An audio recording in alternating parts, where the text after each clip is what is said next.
Hey there, my name's Emily Jane Lee, and I'm the designer behind the studio by Emily Jane, where we help wedding pros and creatives build fresh websites that actually work.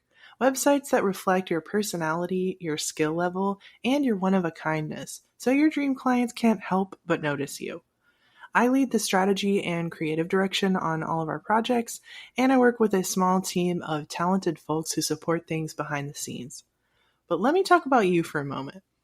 I'm willing to bet you've put in a whole lot of blood, sparkle, and tears to get your business where it is today. You've developed your own style, you've mastered your craft, and you've got a vision for where you want to take things next. But if you're being honest, you're not so sure your website is keeping up. Maybe you cringe every time you send someone your link because you know it doesn't really represent you anymore. Or no matter how many times you tweak it, it still kind of screams DIY. Maybe it's just not getting you the right clients. And you're left wondering, is my site actually helping me, or is it just sitting there taking up space online? We live in a world where people tend to have like minimum 10 tabs open at any given time. I know I'm more of a 50 tab girly myself, and that means your site really has to catch their attention. Plus, according to Stanford University, 75% of users are deciding whether or not to trust your business based only on how your website looks. So let me put it to you this way. If your website's not inspiring you anymore, chances are it's not exciting your people either. But figuring out what to do about that can feel overwhelming. Do you tweak what you have? Start from scratch? Hire someone or try another DIY fix? All totally valid questions. And the good news is that you don't have to figure it out by yourself. That's why I made this podcast. My job is to help you finally have a website that feels like you and makes it stupidly easy for your dream clients to say, heck yeah, that is a service provider I need. So this mini podcast series is going to be your go-to guide for everything you need to know about working with us.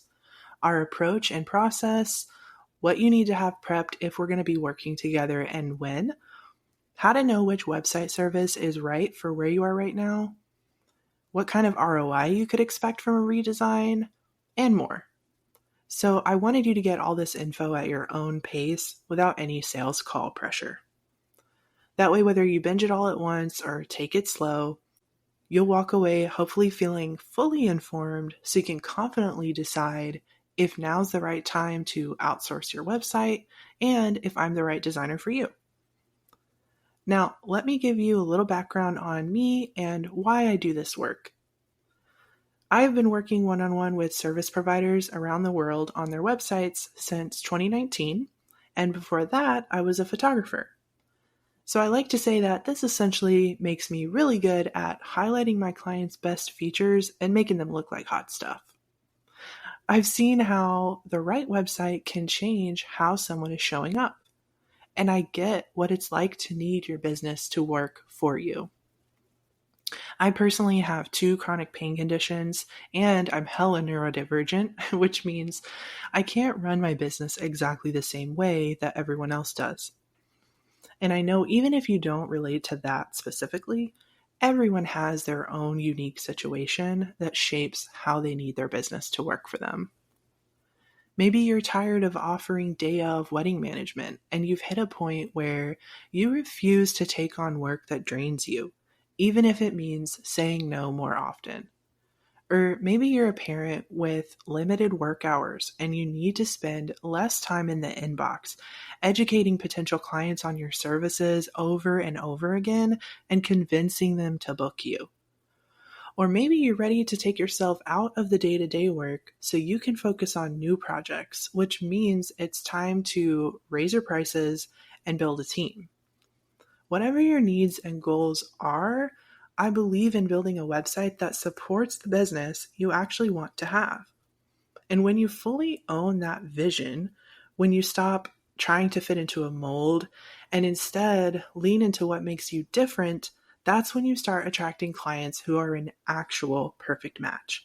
That's what I want for you. And in this podcast series, you'll hear real client stories from people who've made that shift and who have seen fantastic results from it. Now, our studio specializes in the wedding industry, so we've worked with planners, photographers, florists, calligraphers, venues, DJs, you name it. I really try to stay plugged into wedding business education, buyer psychology, and market trends so that I have a good grasp on what engaged couples are looking for. And what I love doing is taking that knowledge and applying it to your specific business in a way that's unique to you and helps you stand out in a crowded and, let's be real, competitive industry. But if you don't have a wedding business, don't tune out just yet. We've also worked successfully with a wide variety of other service providers like podcasters, coaches, artists, astrologers, and more. The biggest thing isn't what you do, it's finding a designer that you like their style, you feel you'd work well with them, and you think they can understand your needs. Now, who are we not the best fit for? That would be if you have a primarily product-based business, if you have a more corporate type or super formal business like law firms or financial consultants, or for anyone who wants a WordPress or Wix website because we work exclusively with Showit and Squarespace. But just as a side note, you can always move to a different platform during a redesign. If you're not sure if I can help you, go ahead and fill out our client application. Tell me about your business, and I'll give you my honest opinion if what you're looking for is within my wheelhouse. So this podcast is for you if any of the following applies to you. You want a website that attracts your kind of people. You want to provide potential clients with a 5-star experience before you even have a conversation with them. If you're tired of DIYing, tired of second guessing, and you love the idea of handing this off to a pro so you can focus on what you do best. Or you've built a business you're proud of and you know you deserve a website that reflects that. In the next episode, I'm going to walk you through the most common mistakes I see service providers making on their web design that keeps them from booking clients and what we do instead. All right, see you in episode 2.